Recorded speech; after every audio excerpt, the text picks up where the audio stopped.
জীৱনৰ শেষ দিনলৈ কংগ্ৰেছ কৰিম বাৰু সেইটো কাৰণে মই কৈ আছোঁ আৰু জীৱনৰ শেষ দিনলৈ কংগ্ৰেছ কৰিম কাৰণ কংগ্ৰেছে মোক ৰিকগনিশ্যন দিছে আৰু তিনিবাৰ এম এল এ বনাইছে পাৰ্লামেণ্টাৰী ছেক্ৰেটাৰী বনাইছে আজি য'ত মই আছোঁ তাতে কংগ্ৰেছৰ কাৰণে আছোঁ মোৰ এনেকৈ একো নাই আৰু মই চিন্তা নকৰোঁ যুঁজি থাকিম আৰু যেনেকুৱা যি কৰিব লাগে আগন্তুক দিনো কৰিম কিন্তু জীৱনৰ শেষ দিনলৈ কংগ্ৰেছো কৰিম এইটোৱেই আমাৰ শেষ কথাটো ক্লিয়াৰ কথা আপোনালোকে জানে যে বৰ্তমানৰ মুখ্যমন্ত্ৰী হেমন্ত বিশ্ব শৰ্মা ডাঙৰীয়া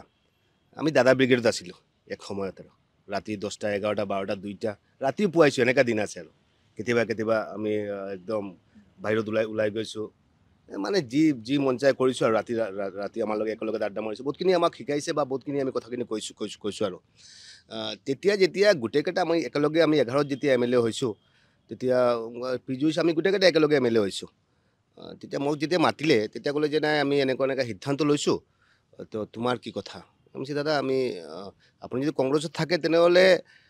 কংগ্ৰেছত থাকি কেনে যিমান যুঁজিব লাগে যি ক'ব আমি কৰিম বাৰু আপোনাৰ কাৰণে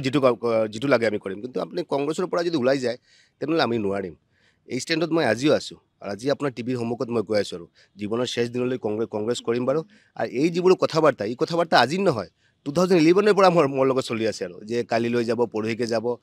ইদিনা যাব পাৰে মানে মানুহৰ যিটো এটা এপ্ৰিহেনশ্যন এটা সেইটো কাৰণে মই কৈ আছোঁ আৰু জীৱনৰ শেষ দিনলৈ কংগ্ৰেছ কৰিম কাৰণ কংগ্ৰেছে মোক ৰিকগনিশ্যন দিছে আৰু তিনিবাৰ এম এল এ বনাইছে পাৰ্লামেণ্টাৰী ছেক্ৰেটাৰী বনাইছে আজি য'ত মই আছোঁ তাতে কংগ্ৰেছৰ কাৰণে আছোঁ হয়তোবা কোনোবা কৈছে তাতো ব্যক্তিগত ইণ্টাৰেষ্টৰ কাৰণে হয়তোবা তোৰ ব্যক্তিগত হয়তোবা ব্যৱসায়ৰ কাৰণে কিবা কাৰণে যাব পাৰে মোৰ এনেকৈ একো নাই আৰু মই চিন্তা নকৰোঁ সেইটো কাৰণে মই যুঁজি থাকিম আৰু যেনেকুৱা যি কৰিব লাগে আগন্তুক দিনো কৰিম কিন্তু জীৱনৰ শেষ দিনলৈ কংগ্ৰেছো কৰিম এইটোৱেই আমাৰ শেষ কথা